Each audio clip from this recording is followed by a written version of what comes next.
Footpath ಒತ್ತುವರಿ ತೆರವು ಕಾರ್ಯಾಚರಣೆ ಸಂದರ್ಭದಲ್ಲಿ ಗೂಂಡಾಗಿರಿ ಪ್ರದರ್ಶನ ಮಾಡಿದ್ದಾರೆ ಅಲ್ಲಿನ ಜನ. ಬೆಂಗಳೂರಿನಲ್ಲಿ ಅಧಿಕಾರಿಗಳಿಗೆ ಭದ್ರತೆ ಅನ್ನೋದೇ ಇಲ್ವಾ ಅಂತಕ್ಕಂಥ ಪ್ರಶ್ನೆ. ಎಂಥ ಸ್ಥಿತಿ ಬಂದಿದೆ ಬೆಂಗಳೂರಿಗೆ ನೋಡಿ. ಶಿವಾಜಿನಗರದಲ್ಲಿ ನಡೆದಿರೋ ಘಟನೆ. ಫುಟ್ಪಾತ್ ತೆರವು ಕಾರ್ಯಾಚರಣೆಗೆ ಮುಂದಾಗಿದ್ದೇ ತಪ್ಪ ಅಂತ ಏಕಾಏಕಿ ಬೆಂಗಳೂರಿನಲ್ಲಿ ಅಧಿಕಾರಿಗಳ ಮೇಲೆ ಭಯಾನಕವಾಗಿ ದಾಳಿ ಮಾಡಿದ್ದಾರೆ. ಅಧಿಕಾರಿಯನ್ನ ಅಟ್ಟಾಡಿಸ್ಕೊಂಡು ಹೊಡೆದಿದ್ದಾರೆ ವ್ಯಾಪಾರಿಗಳು. ಫುಟ್ಪಾತ್ ತೆರವು ಮಾಡೋದಕ್ಕೆ ಬಂದಿದ್ದೀರಾ ಅಂತ. ಫುಟ್ಪಾತ್ ಕಾರ್ಯಾಚರಣೆ ವೇಳೆ ಭಯಾನಕ ದಾಳಿಯಾಗಿದೆ ಬೆಂಗಳೂರಿನ ಶಿವಾಜಿನಗರದಲ್ಲಿ ನಡೆದಿರೋ ಗುಂಡಾಗಿರಿ ಇದು. ನಿಜಕ್ಕೂ ಕೂಡ ಪೊಲೀಸರ ಸಮ್ಮುಖದಲ್ಲೇ ಅಧಿಕಾರಿಗಳ ಮೇಲೆ ಹಲ್ಲೆ. ಅದು ಪೊಲೀಸರ ಮುಂದೆನೆ, ಪೊಲೀಸ್ ಪ್ರೊಟೆಕ್ಷನ್ ತಗೊಂಡೇ ಮಾಡ್ತಾರೆ, ಆದರೂ ಹಲ್ಲೆ ಆಗಿದೆ ನೋಡಿ.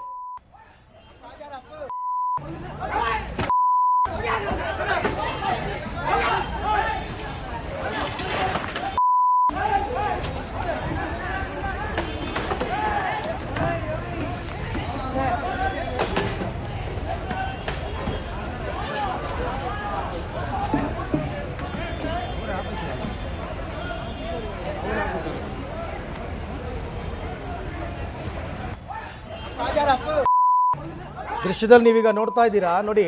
ಅಲ್ಲಿ ಅಧಿಕಾರಿಗಳನ್ನ ಅಟ್ಟಾಡಿಸ್ಕೊಂಡು ಹೊಡೆದಿರೋದು ಫುಟ್ಪಾತ್ ವ್ಯಾಪಾರಿಗಳು. ಯಾಕೆ ಅಂದರೆ ವೆರಿ ಸಿಂಪಲ್, ಫುಟ್ಪಾತ್ ಒತ್ತುವರಿಯನ್ನು ತೆರವು ಮಾಡೋದಕ್ಕೆ ಹೋಗಿದ್ದಾರೆ. ನೀವು ಶಿವಾಜಿನಗರಕ್ಕೆ ಹೋಗಿದ್ರೆ ಗೊತ್ತಾಗುತ್ತೆ, ಶಿವಾಜಿನಗರದಲ್ಲಿ ಮ್ಯಾಕ್ಸಿಮಮ್ ವ್ಯಾಪಾರ ನಡೆಯೋದೆ ಫುಟ್ಪಾತಲ್ಲಿ. ಸೊ ಫುಟ್ಪಾತನ್ನು ತೆರವು ಮಾಡಿ ಅಂತ ಹೇಳಿದ್ದಾರೆ. ಆ ತೆರವು ಮಾಡಿ ಅಂತ ಹೇಳಿದ್ದಕ್ಕೇ ಅಧಿಕಾರಿಗಳಿಗೆ ಈ ಥರ ಹೊಡೆದಿರ್ತಕ್ಕಂಥದ್ದು. ಆಮೇಲೆ ಫುಟ್ಪಾತ್ ತೆರವು ಮಾಡ್ತಾ ಇರೋದಿದೆ ಮೊದಲನೇ ಸರ್ತಿ ಏನಲ್ಲ, 20 ದಿನ ಆಯಿತು ಶುರುವಾಗಿ. 1ನೇ ತಾರೀಕಿಂದ ನಡೀತಾ ಇದೆ. ಬೇರೆ ಏರಿಯಾಗಳಲ್ಲಿ ಎಲ್ಲರೂ ಕೋಆಪರೇಟ್ ಮಾಡಿದ್ದಾರೆ. ಬೇರೆ ಏರಿಯಾಗಳಲ್ಲಿ JCB ತಗೊಂಡೋಗ್ಬಿಟ್ಟು ಎಲ್ಲ ಒತ್ತುವರಿ ತೆರವು ಮಾಡಿದ್ದಾರೆ. ಬಟ್ ಶಿವಾಜಿನಗರದಲ್ಲೇ ಯಾಕೆ ಹಿಂಗೆ? ಶಿವಾಜಿನಗರದಲ್ಲೇ ಯಾಕಿಂತ ಗುಂಡಾಗಿರಿ? ಈ ಪ್ರಶ್ನೆಗೆ ಯಾರು ಉತ್ತರ ಕೊಡ್ತಾರೆ? ಅಧಿಕಾರಿಗಳೇನು ಹೇಳ್ತಾರೆ? ಮಂತ್ರಿಗಳೇನು ಹೇಳ್ತಾರೆ ಈ ಸಂದರ್ಭದಲ್ಲಿ?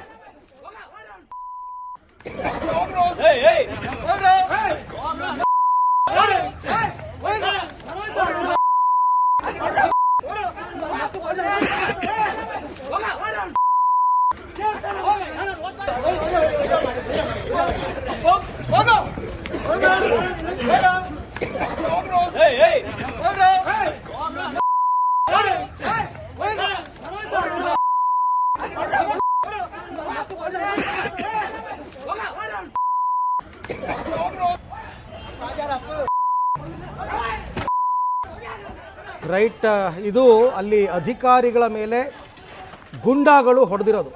ಇವರು ವ್ಯಾಪಾರಸ್ಥರಲ್ಲ ನನ್ನ ಪ್ರಕಾರ.